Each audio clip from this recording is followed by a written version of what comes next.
It's hard not to notice the ever-increasing influence of Japanese art on Western media these days. From anime-inspired original films like The Matrix, to American entries in the anime movement like Avatar: The Last Airbender, to the recent surge of direct film adaptations of manga and anime, and of course the increasing popularity of properties like Attack on Titan and One Punch Man, Japan is making waves in the West. But while it can be exciting as fans of anime to see the impact that the movement is having on our culture, it's important that we don't forget that cultural influence is a two-way street. Anime would not be what it is today without the influence of pop culture touchstones like Star Wars, Harry Potter, check out my previous video to learn more about that, and the recent superhero boom. And before any of those even came into the equation, anime creators were first inspired by the work of Walt Disney. You need only look at the early art of Osamu Tezuka to see that influence at work. And were it not for the runaway success of Snow White and the Seven Dwarfs, it's doubtful that early Japanese animators would have ever taken the risk of making feature films instead of shorts. But early anime didn't just ape Disney's style, it also nicked his business model. Much like how Disney won his fortune with adaptations of popular fairy tales, many early Japanese animated features were based on Eastern myths and legends, like the Chinese Legend of the White Snake or the classic novel Journey to the West. And it didn't take long to start drawing inspiration from further west than that. In 1962, Toei Animation released Arabian Nights: The Adventures of Sinbad, based on the classic Middle Eastern folk story of Sinbad the Sailor, which appears to be the first feature-length anime adaptation of a popular story from the Western literary canon.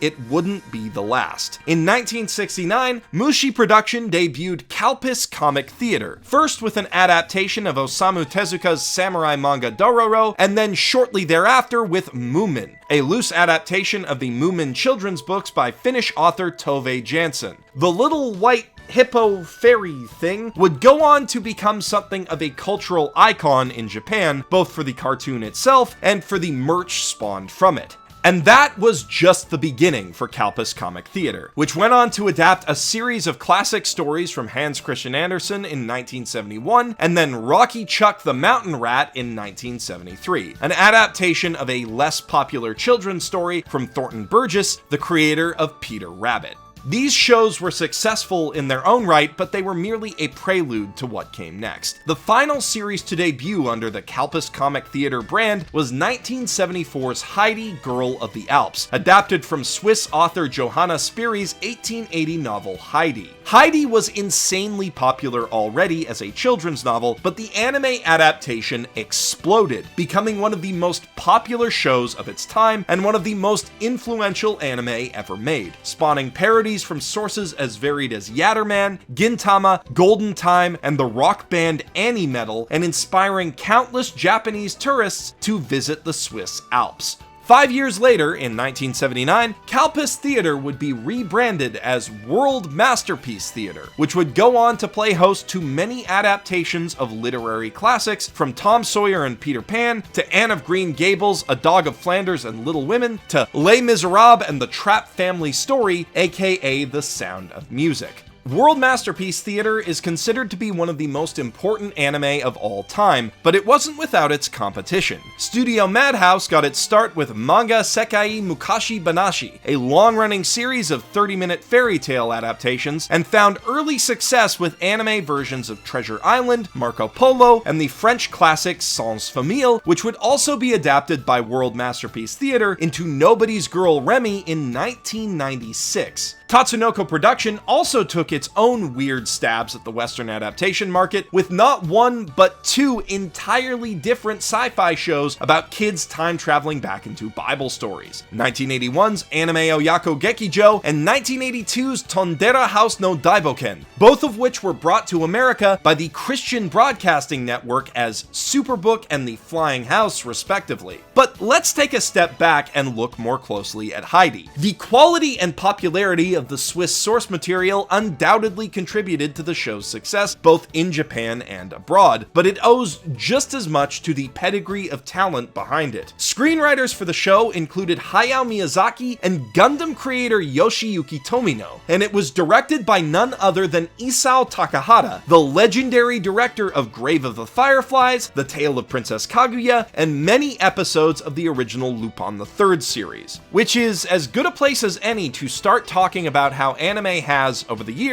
reimagined many classic Western stories. Lupin III, as the name implies, is an unofficial sequel to Maurice Leblanc's Arsène Lupin stories, starring the titular gentleman thief's equally skilled grandson. At this point, Monkey Punch's Lupin fanfic is arguably more iconic than the original books, but it started as a love letter to a Western writer. The Lupin novel 813 was also given a more faithful adaptation in 1979's Kaito Lupin 813 no Nazo from Tatsunoko Production. Lupin's British rival Sherlock Holmes has inspired his fair share of anime as well, not the least of which is Detective Conan, one of the most successful shonen series of all time. Lupin's many unofficial battles with Sherlock Holmes in LeBlanc's original books were likely the inspiration for Conan's long-running rivalry with Phantom Thief Kaito Kid from the author's other manga. This rivalry was also given a more straightforward adaptation in Toei's 1981 film Lupin Tai Holmes. Holmes and his partner Watson's battle of wits with their actual arch-nemesis, Professor James Moriarty, are a clear inspiration for the conflict between Akane, Kogami, and Shogo Makishima in Psycho Pass as well. But Holmes has also been adapted more directly, albeit as a talking dog, in 1984's Sherlock Hound, which is not to be confused with Sherlock Bones, a manga about the great detective being reincarnated as a puppy. Japan is weird, but at least Agatha Christie's Poirot and Marple got a proper adaptation starring real humans in 2004.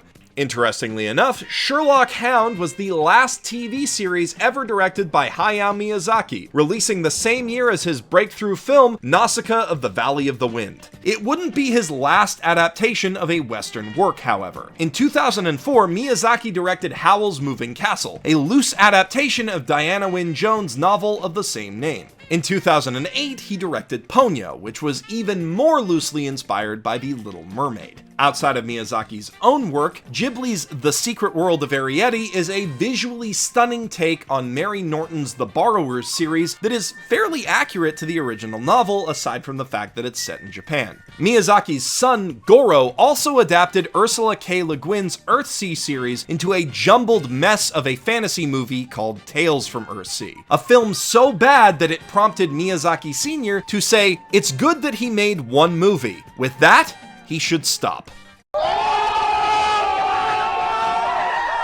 Miyazaki also conceived of a few adaptations that he never actually got to make. Back in the 1970s, before he got his big break, he and Isao Takahata planned out an adaptation of Astrid Lindgren's Pippi Longstocking. And it's a real shame that never got made because the concept art makes it look gorgeous. And during his time working at Toho, Miyazaki pitched a show where two orphan kids would go on adventures with the crew of Captain Nemo on the Nautilus from 20,000 Leagues Under the Sea. While Miyazaki would go on to use bits and pieces of that idea in Castle in the Sky and Future Boy Conan, itself an adaptation of Alexander Keyes' The Incredible Tide, the project was eventually revived by Gainax under the direction of Hideaki Anno as Nadia the Secret of Blue Water. Nadia is a very soft sci-fi coming-of-age adventure story that doesn't have all that much in common with Verne's hard science fiction novel, aside from names and concepts and a general appreciation for steampunk aesthetics. However, it's a classic in its own right, not counting the terrible 11-episode Island arc in the middle, and it's a strong example of how anime can be used to reframe great stories. This is something that we've been seeing a lot of recently. Reinterpretations of literature and mythology that give the original works more of an anime feel. Though it isn't exactly a new idea. Saint Seiya was drawing on Greek mythology to fuel shonen action decades ago. Type Moon's Fate series is perhaps the prototypical example of this concept, bringing mythological characters and mythologized historical figures together for a battle royale. A similar clash of fairy tale ideas can be seen in Princess Tutu, which draws particular inspiration from Swan Lake. A currently popular seinen action series from Studio Bones, Bungo Stray Dogs throws the authors of these classics themselves into combat, with special powers based on their most famous works. The main characters of Bungo are all Japanese authors, but two of the show's organizations, the Guild and the Order of the Clock Tower, are comprised entirely of Western writers like F. Scott Fitzgerald, Agatha Christie, Mark Twain, and nerd favorite H.P. Lovecraft, whose own work was adapted into an anthology film by Toei in 2007. Lovecraft's Cthulhu mythos was also the basis for the mediocre mecha eroge adaptation Demon Bane in 2011, as well as 2012's Nyarko-san Crawling with Love, a harem comedy that takes Nyarlathotep, the sinister shape-shifting messenger of the outer gods, the crawling chaos which delights in spreading madness and misery throughout humanity, and turns it into an adorable waifu. It's a unique take on the mythos, to say the least, and on that note, in the mid-2000s, Studio Gonzo almost made a thing out of doing weird reimaginings of classic stories, starting with Samurai 7, a sci-fi action series based on Kurosawa's Seven Samurai in summer of 2004. This was followed in fall of that year by Gankutsuo, the Count of Monte Cristo, which is quite possibly one of the greatest anime ever made. By expanding the wild adventures of Alexandre Dumas' gripping revenge tale to a galactic scale and infusing the proceedings with a fair bit of cosmic horror, Gonzo transforms the story into something that feels altogether fresh and new. And the shift in perspective from the Count to Albert de Morcerf transforms the whole story into a dark mystery that frankly works better than the original. Couple that with incredible music and truly unique art direction, and you have a true masterpiece that I really need to talk about more in another video. The last in Gonzo's strange trilogy of quirky genre fiction adaptations was Romeo x Juliet in 2006, a fantasy interpretation of the Shakespeare play that everyone had to read in high school that frames the tragic story of star-crossed lovers in a greater tale of political intrigue and magical prophecies that kinda undercuts the whole point of the original story. While it doesn't quite work as an adaptation, it is a compelling watch on its own, made all the better by great music and a fantastic dub that frequently dips into iambic pentameter and quotes from the bard. Tonight ends the House of Capulet. When the citizens of Neo-Verona awake, they shall call upon to you their king. Romeo x Juliet isn't the only anime that draws on Shakespeare, though. In 2012, Bones released an adaptation of the manga Blast of Tempest, which is a revenge story that takes extremely loose inspiration from both The Tempest and Hamlet, and roughly follows the 5-act story structure of a Shakespeare play. Lewis Carroll, another celebrated British writer, was given a similar treatment by 2009's Pandora Hearts, which takes some names and setting details from his Wonderland books and uses them to spin a decently entertaining shonen fantasy yarn. I'm told that the manga is a lot better. Speaking of shonen manga, Magi, one of the most popular series of the last few years, draws heavily from the same source as the very first movie we talked about, The Arabian Nights. Starring iconic characters like Aladdin, Ali Baba, and Sinbad, the series uses familiar parts of the old tales to cobble together a wholly new legend. That's another show that I've definitely got to talk about more in the future because I love it to pieces. Recent years have seen an upswing in adaptations of contemporary Western properties as well, from Marvel superheroes to Highlander to the Powerpuff Girls, but those are a subject for another day. For now, let's just take a moment to appreciate all of the different ways that Japanese creators have applied their distinctive sensibilities to classic works of the Western canon.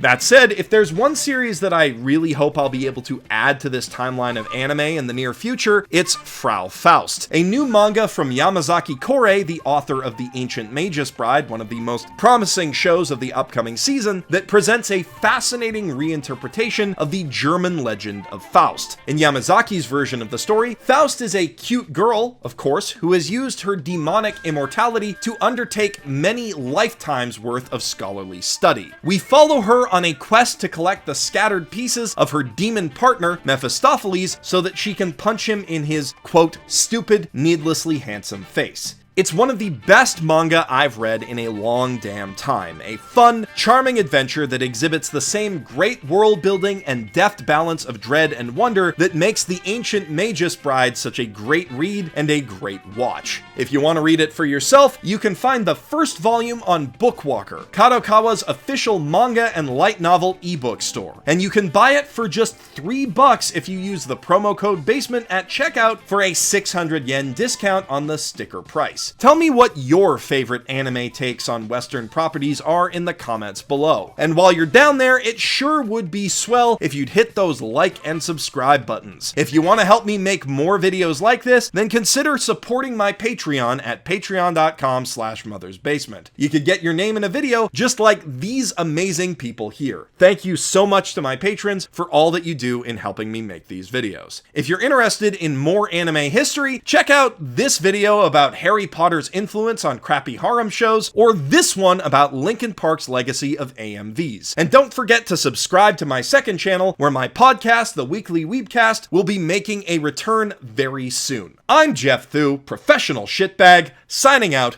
from my mother's basement.